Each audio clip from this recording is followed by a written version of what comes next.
Es así. Bueno, la idea es un poco traer las 5 noticias que no te pueden faltar esta semana para que tengas una semana súper sindical, súper sindical. Y muchas de las noticias, más allá de lo morada, se pueden encontrar en Enfoque Sindical, que después, bueno, Emi nos va a estar contando un poquito también. Seleccioné 5 noticias, un poquito para contarle a la oyentada y también charlar un poco entre nosotros. La primera, que se difundió en muchos lados, pero me parecía importante traerla acá. Capaz hoy estamos muy CGTista team, pero es la CGT... No, claro, también estuvo el fallo de... Pará, también estuvo la cautelar de la CTA, sí. Che, pará. Tuvo la cautelar de la CTA que también se le dio lugar, es verdad. Claro, muy cegetista este programa. Sí, me parece, bueno, ¿no? Pero hay que aferrarse un poco a las esperanzas que hay y a las movilizaciones populares que haya. Vamos a romper un poquito con eso. Igual no todavía. La CGT Aso Pardo podría ser declarada Patrimonio Mundial de los Trabajadores. El edificio de la Confederación General del Trabajo fue incluido en una lista de la UNESCO junto a otras casas sindicales de Australia y Dinamarca, con la expectativa de transformarse oficialmente en parte del Patrimonio Mundial de los Trabajadores.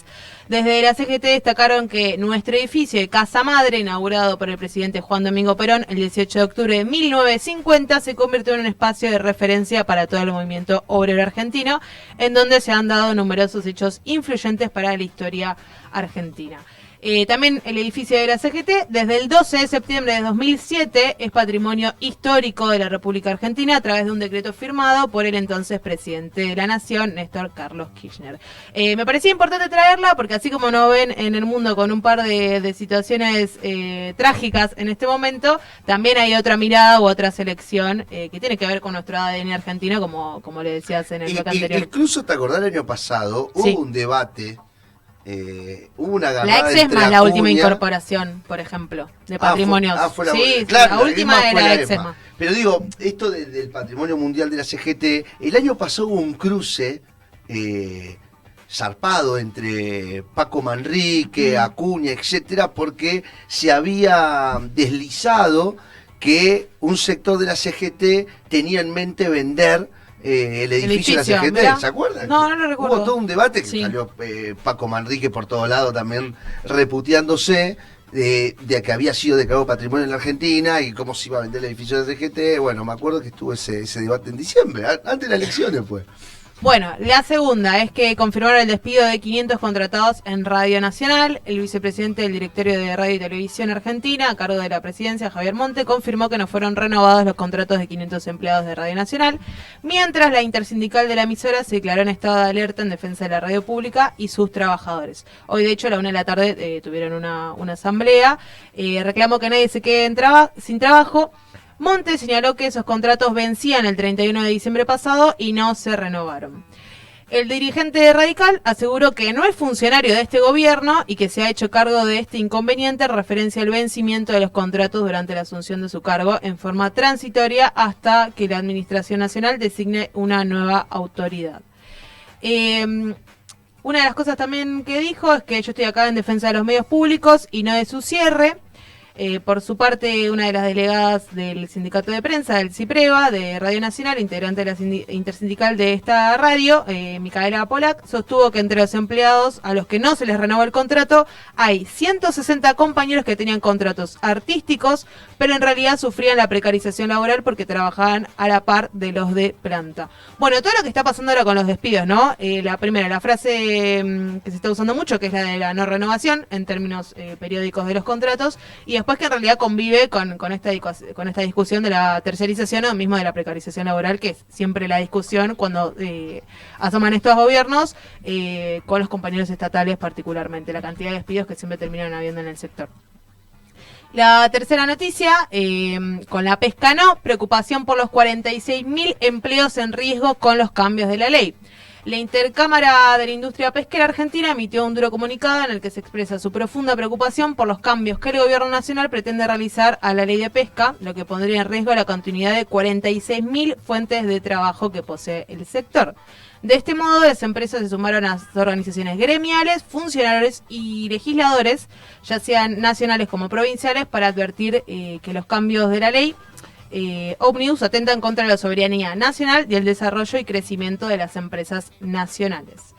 La organización que nuclea a los empresarios enfatizó: no destruyamos lo que tanto nos costó construir y no destruyamos al sector exportador y competitivo por desconocimiento. A mí me parecía interesante porque también hay una discusión en función de este gobierno que no es un gobierno afín al empresariado, que también es la discusión técnica que siempre tenemos los peronistas, ¿no? Como el empresariado, los trabajadores, las discusiones más en términos prácticos, sino es un gobierno de corporaciones. Totalmente. Y eso afecta a la empresariedad argentina como así a sus trabajadores, no es que solamente vienen por las bases. Y creo que esto que ponés de la ley de la pesca fue incluso el primer chancletazo de Milei. Sí, porque se les pusieron los gobernadores se le pusieron de, para decirlo en criollo, se le pusieron de culo los gobernadores y empezaron a revisar las modificaciones en la ley de pesca. Sí. La cuarta, trabajadores de Ledesma presionan a los legisladores jujeños a rechazar la ley ómnibus. El Sindicato de Empleados y Obreros del Azúcar del Ingenio Ledesma, SOEAIL, se pronunció contra el DNU presidencial y el proyecto de la ley ómnibus, asegurando que representan una grave amenaza a los trabajadores en general y a las fuentes de trabajo de la actividad azucarera en particular. Esto genera directamente una desocupación inmediata con un impacto económico y social grave para todas las familias azucareras del noroeste argentino. Detallaron que la actividad sucro-alcoholera representa empleo directo para unas 58.000 personas e indirectamente brinda trabajo a más de 140.000. En cuanto a las disposiciones que afectan al sector, rechazaron la derogación de la ley 25715 y la modificación de la ley de biocombustibles 27.640.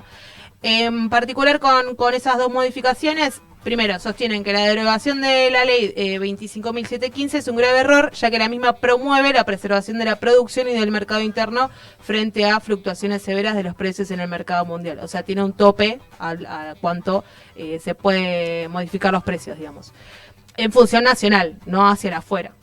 Y la otra, de la modificación de los biocombustibles, añaden que rompe un esquema de vigencia hasta el año 2030, afectando el desarrollo de la producción de bioetanol de caña de azúcar, que es un combustible particular que lo utilizan, puntual decisivo al sostenimiento económico de la actividad azucarera.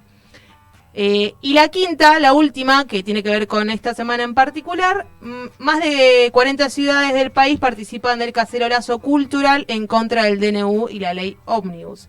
Este miércoles 10 se van a realizar muchos cacerolazos en distintas partes del país. La que obviamente más se convoca es hacia el Congreso a las 7 de la tarde y otras 40 plazas y sitios emblemáticos del país. La medida fue votada la semana pasada, o la anterior si no me equivoco, a fin de año, el 30 de diciembre, en una asamblea federal que se hizo con Unidos por la Cultura, que es un frente que nuclea muchas disciplinas artísticas y mismo gremios, ya sea Arteid, Argentores, Atia, que es de técnicos y demás. Y bueno, y fue ratificada esa asamblea en otras asambleas a lo largo y ancho del país. El plan de Milei es de financiar todas las áreas públicas de cultura que ya vienen de años de ajuste y entregarlas a su destrucción total por la ley. Total. Bueno, no sé si recuerdan, pero el año pasado se votó la extensión del fomento de 50 años a muchos de los entes, ya sea Inca, el INT y demás. Digo, básicamente vuelve a foja cero, a desguazarla, y es un peligro muy grande para la cultura independiente, para los teatros independientes, para los cines también. Y además deja que también es una gran disputa en el mercado audiovisual, deja las plataformas que sean el único lugar donde la gente, digamos, pueda consumir, entre comillas, cultura y más como espectáculo y no como público. Bueno, la ley ómnibus propone cerrar las instituciones que promueven la producción de las áreas escénicas, música, literatura y artes visuales, así como la Escuela Pública de Cine. Además, quita financiamiento al Inca, que promueve el cine nacional, y a las bibliotecas populares. Lo deja con el valor de la entrada. Sí, que están sostenidas básicamente por voluntarios. La acción fue refrendada por asambleas en Rosario, Córdoba, Mendoza, la Asamblea del Cine Unido, también fue coordinada en ciudades y en diversas regiones del país. Córdoba, la provincia de Buenos Aires, Mar del Plata, también tiene una industria del cine muy grande, Rosario, Salta, San Juan, entre otras provincias. Y bueno, acá en la ciudad, este miércoles a las 7 de la tarde vamos a estar en el Congreso con la actividad cultural de Unidos por la Cultura.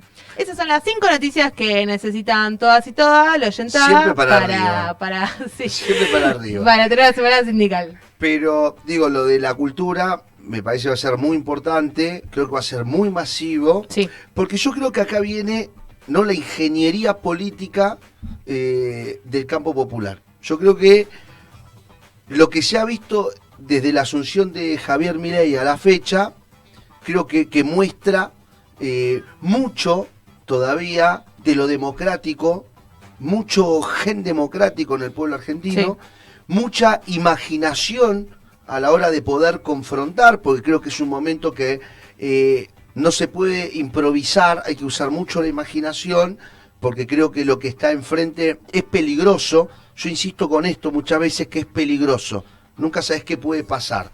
Y digo esto porque me parece que la ingeniería ahora es cómo lográs articular todos estos sectores que transversalmente vienen, todos son golpeados, no hay uno que no sea golpeado por el DNU y la ley ómnibus. Y creo que hay algo muy particular, que la sociedad argentina también está educada en defensa de lo público, que no es lo mismo que lo gratuito. Digo, siempre el argentino en distintos momentos de los gobiernos discute la gratuidad de un montón de cosas, ¿no? ¿Por qué lo puede pagar o por qué no lo tienen que pagar otros y demás?